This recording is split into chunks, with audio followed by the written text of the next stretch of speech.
नमस्कार, मैं रोहित शर्मा समरभूमि से। रांची में हूँ और आदिवासी की बात ना हो, ये असंभव है।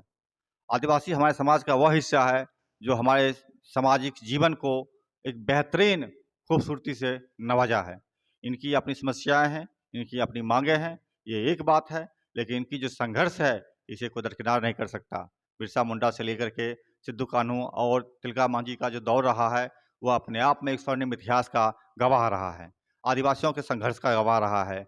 यह संघर्ष आज भी जारी है, आगे भी जारी रहेगा। इसी संदर्भ में हम आज एक आदिवासी नेता प्रफुल्ल लिंडा जी से मिला हूं और उनसे हम बात करते हैं, इनकी जानकारी आप तक पहुंचाने की कोशिश करते हैं। प्रफुल्ल जी, आपका समरभूमि में बहुत बहुत स्वागत है। जोहार। जोहार। बिल्कुल, आपको भी। मैं चाहूँगा थोड़ा अपना परिचय दे दें हमारे दर्शकों को। मैं प्रफुल्ल लिंडा और मैं स्नातक विज्ञान का छात्र रहा था और उसके बाद मैं आदिवासी मुद्दों पर जुड़ा, विशेषकर CNT एक्ट, यहाँ के जो जल जंगल ज़मीन का सवाल, और आज भी मैं इस पर कार्यरत हूँ। और अभी जो वर्तमान में जो झारखंड बनने का बाद यहाँ के जो आदिवासियों के मुद्दे हैं, इस मुद्दा अभी भी हल नहीं हुआ है। राज्य गठन के बाद यहाँ का जो स्थिति है और गंभीर हुआ है। ये आज आपके माध्यम से इसको हम क्या क्या गंभीरता यहाँ पर आदिवासी झेल रहे हैं, कौन सा स्थिति यहाँ पर इनका जो ग्राफी है, डेमोग्राफी है, ये भी चेंज हो रहा है। आज यहाँ आदिवासी संकट में है, इसको मैं आपके सामने रखना चाहता हूँ। भाजपा की सरकार है, इन्होंने आदिवासी को वनवासी कहने की चेष्टा किया है, इस पर कितना सहमत हैं आप? क्योंकि भाजपा का जो सोच है, वनवासी कहने से RSS का जो मेन सोच कि वो यहाँ का अपने को मूल निवासी घोषित करना चाहता है, जबकि यहाँ पर आदिवासी लगभग 2600 साल से पहले आए हैं। ईसा पूर्व से लगभग यहाँ पर रहते आए हैं। ये उनकी यहाँ पर जो सर्वे है ये बताती है। उनकी जो भाषा है ये भी उनको ये दिखाता है कि ये कब से है, और उनका जो क्रियाकलाप हैं, उनकी जो संस्कृति है, ये भी बताती है कि ये शुरू से निवासी है। लेकिन इसको भाजपा ये मानना नहीं चाहती है, इसीलिए आदिवासियों के जो पहचान है, उनका जो अस्तित्व है, उसको नकारना चाहती है और इसीलिए उनको वनवासी को संबोधित करना चाहती है, उस पर थोपना चाहती है, उनका इतिहास मिटाना चाहती है बीजेपी को। इसलिए आदिवासी बीजेपी से नाखुश हैं। आदिवासी भाजपा से नाखुश है, ये सच्चाई है। लेकिन मुझे आप ये बताइए, आदिवासियों की मुख्य समस्या क्या है? यहाँ पर आप जैसा जानते हैं, आदिवासी आज क्यों आदिवासी हैं, ये यहाँ का संविधान में मूल रूप से यहाँ पर लिखा हुआ है, यहाँ पर दर्ज है। जब आदिवासी मूल रूप से यहाँ पर जो उनकी विशिष्टता है, झारखंड उसी का एक परिचायक है कि भाई झारखंड में आदिवासी रहते हैं। लेकिन उनका जो जीवन, उनका जो अभी जो स्थिति, आर्थिक स्थिति है, उनकी जो शैक्षिक स्थिति है, उनकी जो आर्थिक स्थिति है, ये बहुत ही अपने को बहुत ही निम्न स्तर पर अभी बना के रखा है। जबकि झारखंड दुनिया का और भारत का सबसे धनी राज्य माना जाता है, लेकिन यहाँ की जनता सबसे गरीब है। क्यों? हम यही सवाल को लेकर हम आपसे बात करना चाहते हैं कि यहाँ जो जल जंगल जमीन का जो संरक्षण आदिवासी करते आए हैं, आज उनकी जो संरक्षणा को यहाँ पर कारपोरेट के माध्यम से यहाँ पर उसको समाप्त की जा रही है। विशेषकर खनिज और यहाँ का जंगल का कटाई अंग्रेज जमाने से शुरू हुआ था। बिरसा मुंडा इस आंदोलन को नेतृत्व किए थे कि यहाँ जल जंगल जमीन यहाँ का पहचान है, इसीलिए उन्होंने नारा दिया था, अबुआ दिसुम अबुआ राज। ये उनका दर्शन है कि इस क्षेत्र में जो जल जंगल जमीन और प्राकृतिक संसाधन है, उसका मालिकाना हक उसका बनता है, क्योंकि वहाँ सबसे पहले आए हैं। लेकिन आज जो राजनीति हो रही है, उस राजनीति के तहत जल, जंगल, ज़मीन और प्राकृतिक संसाधन को आदिवासियों से लूट कर यहाँ के संसाधन को कारपोरेट को सौंपा जा रहा है। इसका उनको बहुत दुख है। और यहाँ जो मेन कारपोरेट का आमदनी जो होना चाहिए, वो बड़े बड़े कारपोरेट उठा रहे हैं। यहाँ पर जो आदिवासी हैं, उनका जिंदगी हर तरह से, शैक्षणिक रूप से, प्राकृतिक रूप से, आर्थिक रूप से और राजनीतिक रूप से वो लोग पीछे जा रहे हैं। ऐसा यहाँ का, और इसीलिए आज यहाँ सबसे ज़्यादा यहाँ का रोजगार की खोज में यहाँ पर लोग पलायन कर रहे हैं। उनका जो व्यवस्था है, पेशा का व्यवस्था, उनका जो व्यवस्था है आपका 5वीं अनुसूची का, उनका जो सब प्लान का जो व्यवस्था है, उनका जो जंगल का जो हक है, ये तमाम चीज़ से वो वंचित हो रहे हैं। और उनको ऐसा मालूम पड़ रहा है, उनको ऐसा एहसास हो रहा है कि वो हर तरह से ठगे जा रहे हैं, हर तरह से लूटे जा रहे हैं। और इसीलिए उनको हमेशा विद्रोह की नज़र से सरकार उनको देखती है। इसीलिए यहाँ पर यूएपीए के द्वारा यहाँ पर सबसे ज़्यादा 3,500 से ज़्यादा युवाओं को और आंदोलनकारियों को जेल में बंद करके रखा है, और उनका किसी तरह से कोई सुनवाई नहीं हो रहा है।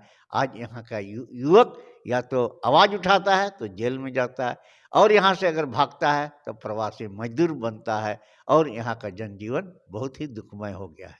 बीजेपी सरकार का कहना है कि ये कारपोरेट को खोल करके, कारपोरेट का के हवाले ज़मीन करके वह वहाँ के लोगों को नौकरी दे रही है, वहाँ पर मुफ्त शिक्षा और स्वास्थ्य की व्यवस्था कर रही है।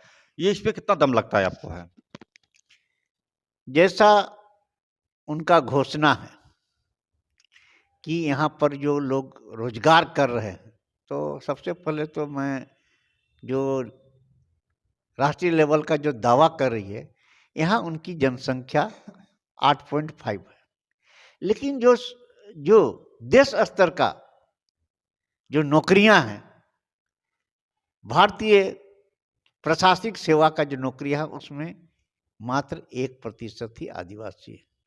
और जो 7.5% जो बच रहा है, उसमें कौन है आज आप देख सकते हैं। जहाँ तक झारखंड का सवाल है, यहाँ के लोगों को बड़े बड़े उद्योग, यहाँ पर बड़े बड़े खदान यहाँ पर है, लेकिन यहाँ के लोगों को रोजगार नहीं था। और इसीलिए ये लोग पहले यही लोग बताया कि यहाँ का रोजगार को बाहरी लोग छीन रहा है ये, और इसीलिए झारखंड को अलग राज्य बनना चाहिए। बीजेपी भी इसमें सहमत हुई थी। लेकिन वही बीजेपी जब सत्ता में पहला मुख्यमंत्री बाबूलाल मरांडी बने, तो आप क्या देखें, यहाँ आज तक स्थानीय नीति नहीं बनी। यहाँ पर पेशा का नियमावली नहीं बनी 23 साल तक। यहाँ पर अभी सब प्लान का जो नियमावली नहीं बना, जिससे आदिवासियों का अधिक से अधिक उन पर खर्च हो सके। यहाँ पर अभी तक यहाँ पर जो वन कानून है, उसका सही से इम्प्लीमेंट नहीं हो रहा है। तो ये तमाम चीज़ आप देख रहे हैं। उनका जो दावा है कि हम कारपोरेट को जल, जंगल, ज़मीन दे के यहाँ पर समृद्ध बनाने का जो उनका दावा है, बहुत शोचनीय है, बहुत दयनीय है। आपको हम बता दें, यहाँ पर 70% महिलाओं पर एनीमिया का रोग है। माने 70% महिलाओं पर एनीमिया माने खून की कमी का बीमारी। 45% बच्चों में अभी कुपोषण का बीमारी है। और तो और जो यहाँ पर बुजुर्ग और जवान जो हैं, वो लोग 60 साल के पहले ही बहुत ही बुढ़ापा नज़र आता है उन पर। बहुत ही बूढ़े का माने शारीरिक दुर्लभ हो जाता है, बहुत कमज़ोर हो जाता है। ये स्थिति है। तो हम कैसे कहें कि झारखंड का जो स्थिति है, उसमें आदिवासी समृद्ध हो रहे हैं, आदिवासी खुशहाल हो रहे हैं, आदिवासी का शिक्षा बढ़ी है। अभी तक जो युवा हैं, उसमें आप देखिएगा कि लगभग 70% बच्चे मैट्रिक पहुँचते पहुँचते स्कूल छोड़ देते हैं। 70% लड़के और लड़कियां यहाँ पर मैट्रिक का जो एग्ज़ाम देने के पहले स्कूल छोड़ चुके हैं। ये झारखंड का सर्वे का बात है, तो ये बहुत दुर्भाग्यपूर्ण है। 5 क्लास तक बच्चे, 50% बच्चे 5 क्लास पहुँचते पहुँचते स्कूल छोड़ देते हैं। तो आप कैसे कह सकते हैं? और ग्रेजुएशन का जहाँ तक बात है, स्नातक तक पहुँचने का बात है, लगभग आदिवासियों में 10% भी बच्चे अभी तक स्नातक में नहीं पहुँचते हैं। ये है, तो आप कैसे कर सकते हैं? उसी ढंग से आप देखिएगा, जहाँ तक मेडिकल कॉलेज का बात है, जहाँ पर इंजीनियरिंग कॉलेज का बात है, मात्र यहाँ पर ऑल इंडिया लेवल पर जब बहुत सारे बच्चे, इसी बात का हम बताना चाहते हैं, इस बार जेईई जॉइंट एंट्रेंस एग्जाम हुआ था, जिसमें झारखंड के बच्चे मात्र 143 बच्चे पास हुए थे, जबकि यहाँ के बच्चे 2 लाख से अधिक बच्चे एग्जाम दिए थे। तो हम ये नहीं समझते हैं कि उनकी शैक्षणिक स्थिति में कोई सुधार हुआ है, ये हम मानना है। ये डाटा बताता है कि उनकी स्थिति बहुत दयनीय है। और जहाँ तक उनका आय का सवाल है, एक आदिवासी परिवार का मंथली इनकम है ना, मंथली इनकम मात्र माने 3,000 रुपया है, और उनका डेली इनकम के हिसाब से देखिएगा तो 270 रुपया होता है। तो आप कैसे कह सकते हैं कि कम से कम यहाँ पर 700 रुपया प्रति परिवार का आय होना चाहिए, और उनका इनकम कम से कम 12,000 से 18,000 अगर मंथली हो, तभी ये समृद्ध परिवार कहा जा सकता है, नहीं तो बहुत दुर्भाग्यपूर्ण। दुर्भाग्यपूर्ण बात बताया आपने। लेकिन मुझे आप ये बताइए कि भाजपा सरकार कहती है कि उन्होंने एक आदिवासी महिला द्रौपदी मुर्मू को राष्ट्रपति बना दिया। इसको किस रूप में देखते हैं आप? ये बहुत ही सराहनीय बात है कि एक आदिवासी महिला अभी राष्ट्रपति बनी, लेकिन आपको बड़ा आश्चर्य लगेगा कि उनके राष्ट्रपति बनने के बाद 1 महीना के अंदर में 3 आदिवासी विरोधी कानून बने। पहला कानून बना वन का। वन का कानून में उन्होंने 42 संशोधन किए और आदिवासियों को वन अधिकार से वो वंचित किए, और अब कोई भी जो वन का अधिकार था वो अंग्रेजों के वन कानून से भी खतरनाक है। 1927 में जो वन कानून था उससे भी एक खतरनाक कानून बना। दूसरा है कि वन का पट्टा देने का 11 लाख परिवार अभी भी वन का जमीन पर अतिक्रमण किए, उनको भी हटाने का ये लोग ने फैसला लिया है, एक सर्कुलर जारी किया है। और तीसरा ये है कि इसी द्रौपदी मुर्मू के द्वारा जो एक पेशा कानून के तहत जमीन का अधिग्रहण करने के लिए पहले अगर 25 एकड़ भी किसी गांव का, किसी राजस्व गांव का अगर जमीन अधिग्रहण किया जाता है तो ग्राम सभा का अनुमति लेना जरूरी। अब सरकार ने इसको परिवर्तन कर दिया। अब ग्राम सभा का अगर 2500 एकड़ जमीन भी अगर किसी राजस्व गांव का अधिग्रहण किया जाता है तो उसमें ग्राम सभा का अनुमति लेने का जरूरत नहीं है। इस ढंग से भाजपा ने अभी कानून किया। ये 3 कानून उनके अस्तित्व, उनके पहचान और उनका जो अधिकार है ये समाप्त कर रहा है, ना कि उनको समृद्ध या माने मजबूत कर रहा है। आप समझ सकते हैं ये द्रौपदी मुर्मू के द्वारा ये 3 कानून हस्ताक्षर कर दिए गए हैं। ये बहुत दुर्भाग्यपूर्ण है, जबकि इसको संसद में बहस होना चाहिए, जबकि उन्हें आदिवासी समाज से उसका माने उसको पूछना चाहिए था, उनसे सहमति लेना चाहिए था, उनका माने परामर्श करना चाहिए था। ऐसा कुछ नहीं हुआ और उनके तमाम अधिकारों को जो था उसको समाप्त कर दिया है। यही है भाजपा का आदिवासी प्रेम। भाजपा का आदिवासी प्रेम, बहुत अच्छी व्याख्या किया आपने। लेकिन मुझे आप ये बताइए कि द्रौपदी मुर्मू ने एक बयान में कहा था किसी सम्मेलन में, जहाँ जज लोग बैठे हुए थे बहुत सारे राष्ट्रपति बनने के बाद, कि आदिवासियों को फर्जी मुकदमों में जेल में बंद किया जाता है, उन पर इतने भी उनके पैसे नहीं होते हैं कि वो उस जेल से छुड़ा सकें, और इस कानून को किसी तरह से वो समझने की कोशिश कर रहे थे कि किस तरह से किया जाए। तो उनके इस बयान को आप किस रूप में देखते हैं? सहानुभूतिपूर्ण बयान नहीं दिखता है? द्रौपदी मुर्मू रांची के जो उच्च न्यायालय है, जो झारखंड का सबसे बड़ा और सबसे माने महत्वपूर्ण हाईकोर्ट अभी का उद्घाटन करने रांची आई थी, उसमें चीफ जस्टिस चंद्रचूड़ भी आए थे। उस सभा में उन्होंने घोषणा किया कि आज हजारों हजार आदिवासी यहाँ पर बंद हैं उनको न्यायालय से कोई तरह का न्याय नहीं मिल रही है और उनके प्रति उन्होंने अपना सहानुभूति प्रकट किया था। ये बात सच है, हम पहले भी आपको बोल चुके हैं कि आज भी बगैर कोई गवाही के, बगैर कोई सबूत के झारखंड में करीब करीब 6,500 आदिवासी जिलों में बंद है।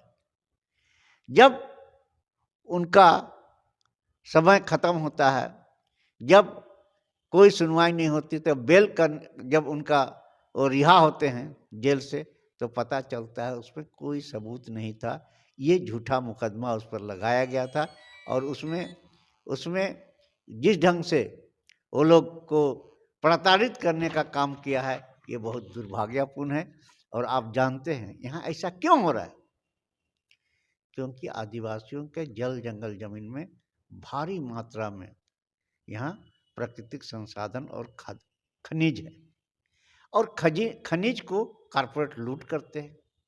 और जब कारपोरेट लूट करते हैं तो सरकार उनके पक्ष में जाती है, और ऐसे निरे आदिवासी जिसका जल जंगल जमीन पर हक था, उसको वो लोग जेल भिजवा के उनको प्रताड़ित करके वो लूटने का काम करते हैं। इसीलिए आज आदिवासी, ये कहना जरूर है, सच्चाई ये है कि आज भी करीब 6,000 से ज़्यादा आदिवासी बिना अपराध के, बिना कोई कारण के आज जेल में बंद है, उनको पूछने वाला कोई नहीं है।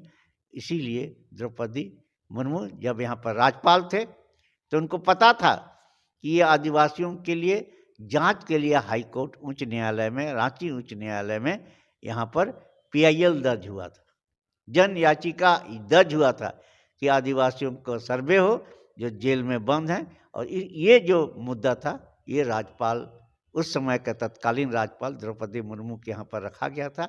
इसलिए उनको चिंता था। सरकार को उन्होंने बार बार कहा था कि जो लोग आदिवासी जो निरापराध हैं, उनको जेल से रिहा किया जाए। इसीलिए इस सवाल को जो उच्च न्यायालय का जो उद्घाटन सत्र में चंद्रचूड़ के सामने, जो चीफ जस्टिस ऑफ इंडिया है, उनके सामने उठाया, ताकि आदिवासियों को का अधिकार मिले, उनको ये जो झूठा मुकदमा में है उनसे उसको रिहाई मिल सके। इसीलिए उन्होंने इस भरी महफिल में इस बात को चीफ जस्टिस के सामने उठाया है, ताकि चीफ जस्टिस इस कितना फायदा हुआ इसका उनके बोलने का? ये बात सही है कि कुछ लोगों को, जो एक रिचुअल होता है, 15 अगस्त को उन्होंने करीब 150 लोगों को, आदिवासियों को रिहा करने का काम उस समय किया था जब ये 15 अगस्त हुआ था। लेकिन उसके बाद फिर राष्ट्रपति के कहने पर थोड़ा सक्रिय हुआ था सरकार, लेकिन अभी फिर ढाक के 3 पात, फिर वही पर बात आई। हम लोग कोशिश करते हैं कि उन आदिवासियों को जो छोटे से एक लकड़ी काटने के चलते, एक छोटा खदान को मैं एक चोरी के नाम से उनको फंसाया जाता है, लकड़ी चोरी के नाम से, जंगल काटने के नाम से, कोई छोटा सा गाली गलौज के नाम से, बाजार में 10 रुपया का सामान चोरी करने के नाम से हजारों हजार आदिवासी बंद हैं। उनके लिए सरकार को चिंता नहीं है। हम तो यही कहेंगे कि यहाँ का वर्तमान सरकार भी इस सब मुद्दे पर कोई तरह से सहानुभूति नहीं कर रही है। मेरा सवाल ये भी रहा है कि अभी हेमंत सोरेन की सरकार है, जिसमें कि पिताजी शिबू सोरेन ने काफ़ी संघर्ष किया था झारखंड निर्माण के लिए बनने में। तो शिबू सोरेन क्या कर रहे हैं इस मामले पर और कई सवाल पर, आदिवासियों के सवाल पर?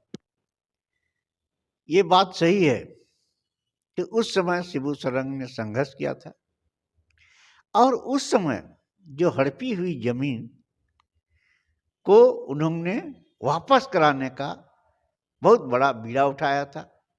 अनेक बार उस पर मैंने मुकदमा हुआ था, और वो इस पर बहुत आदिवासियों का जमीन साहूकारों से वापस दिलाया था।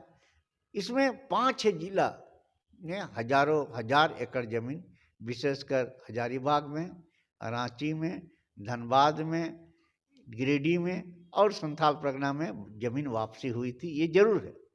लेकिन उसके बाद उसके अन्य मुद्दे जो थे, चाहे रोजगार के मुद्दे हों, चाहे उनका शिक्षा का मुद्दा हो, चाहे वो बोले थे कि राज होने के बाद सब अपने आप, हमारा राज तो हो जाएगा तो हम सब कुछ कर लेंगे। लेकिन ये दुर्भाग्यपूर्ण है, ये जो उनका भावनात्मक खेल हुआ, उनका साथ जो भावनात्मक रूप से आदिवासी का सेंटिमेंट से शिबू सोरेन और जेएमएम भी खेल किया है। और इसीलिए आज जो स्थिति है कि उनका जो माने आने वाला पीढ़ी जो आने वाला है, उसके लिए ना शिक्षा का व्यवस्था है।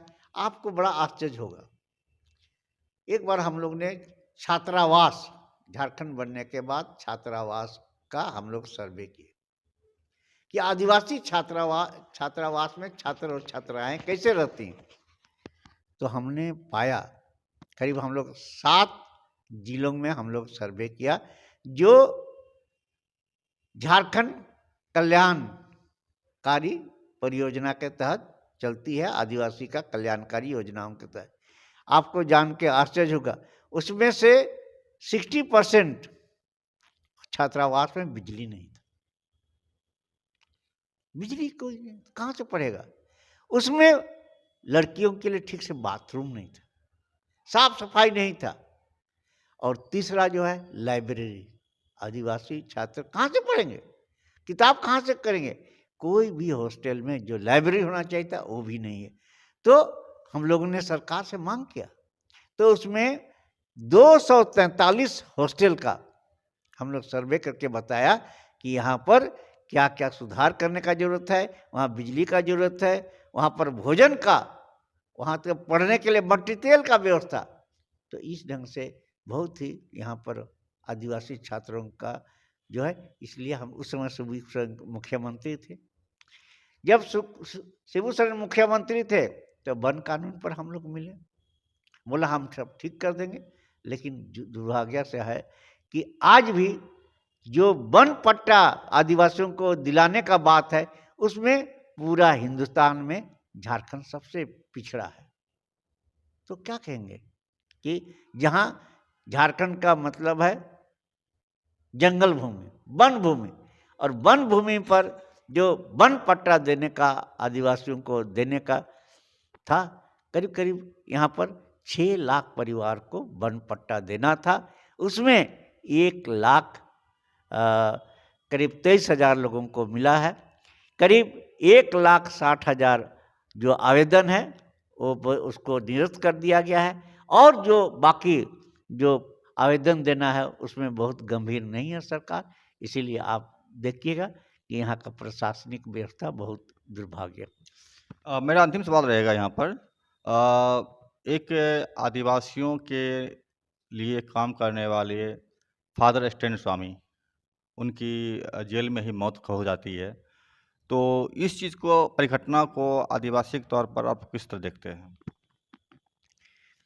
ये बात सही है कि फादर स्टैन स्वामी चाईबासा में रहकर बहुत अच्छा काम किए थे।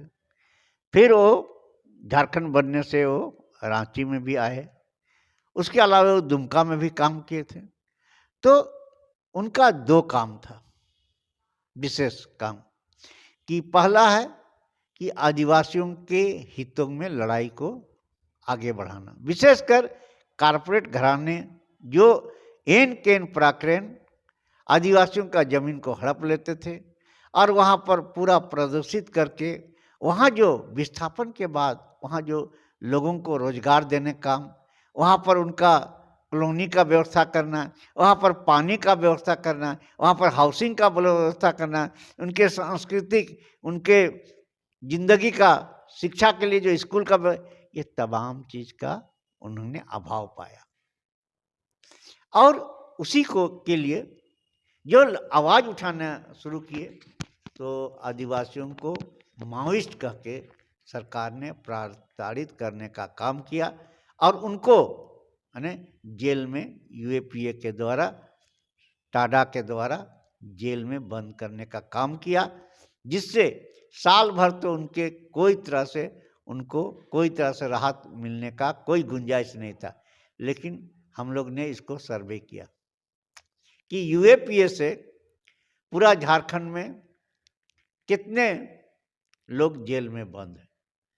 तो पता चला, है ना, करीब करीब 688 688 लोगों पर ये यूएपीए, मैंने यूएपीए में कोई सुनवाई नहीं, सीधे आपको पकड़ेगा, क्या एफआईआर है कोई पता नहीं, आपको सीधे जेल में बंद कर देगा। तो आपका फादर स्टेन स्वामी को भी यहाँ पर कोई तरह का सुनवाई नहीं, पूरा अमेरिका से लेके यहाँ पर उनके तमाम कागजों को, उनके तमाम तरह का लैपटॉप को जांच किया गया, कोई तरह का चीज नहीं, उनके साथ छेड़छाड़ हुआ उनका लैपटॉप के साथ, और झूठ मूठ का ये आरोप लगाया गया कि उनका संबंध, उनका वार्तालाप माओइस्ट के साथ है, और इसीलिए यूएपीए के साथ उनको माने यहाँ से बम्बई का, पुणे का जो जेल में है उसे बंद किया गया। उनके साथ उम्र का भी कोई लिहाज नहीं रखा गया, और उनको वहाँ जेल में मौत उनकी हो गई, ये उनकी व्यवस्था था। जबकि इलाज के लिए वो पेरोल से बेल मांगे थे, लेकिन इसको यहाँ की सरकार ने सुनवाई करने से इनकार कर दिया और उनका जेल से मौत हो गई। उनके मौत के बाद लोगों में बड़ा हताशा हुई है कि जो लोग आंदोलनकारी हैं, जो जल जंगल जमीन के लड़ते हैं, जो विस्थापन के खिलाफ लड़ते हैं, जो आदिवासी का पहचान को लड़ते हैं, इसको सरकार ने कुचलने का काम किया है। ये संदेश पूरा देश में गया है, और कारपोरेट के पक्ष में सरकार काम कर रही है, और कारपोरेट के पक्ष में जाने का मतलब है आदिवासी के कुचले बिना, आदिवासियों के सीएनटी और एसपीटी एक्ट जो जमीन के कानून है उसको समाप्त किए बिना, और यहाँ पर आदिवासियों को बगैर विस्थापित किए हुए यहाँ पर कारपोरेट को नहीं बसाया जा सकता है। इसीलिए ये कारपोरेट सरकार ने ये काम किया है, और आज भी आदिवासियों पर दमन करने का जो सिलसिला है और तेजी से बढ़ा है, ये बहुत दुर्भाग्यपूर्ण है। इसके लिए हम संगठित हो रहे हैं। ये बहुत ही दुर्भाग्यपूर्ण है और ये संगठित हो रहा है। ये थे आदिवासियों के नेता प्रफुल्ल लिंडा। इन्होंने बड़ी ही बेबाकी से बताया और समझाया है कि किस तरह से भाजपा की ये सरकार आदिवासियों के खिलाफ कॉरपोरेट के पक्ष में लड़ रही है और उसको उजाड़ रही है। उनके जो कोई हितैषी हैं, फादर स्टेन स्वामी की तरह उनको जेल में डाला जाता है, उनकी हत्या की जाती है, और इससे जो दुख लोगों को होता है, लोगों में हताशा पैदा की जाती है, उसका इस्तेमाल करके वह आदिवासियों को पुनः एक बार विस्थापित करने के काम में लग जाती है और कारपोरेट को बसाने का काम करने लगती है। नमस्कार, ये थे प्रफुल्ल लिंडा के साथ हमारी बातचीत। और अगर हमारा चैनल आपको अच्छा लगे तो इसके लाइक करें, सब्सक्राइब करें, शेयर करें और विचारों पर अवश्य सोचें।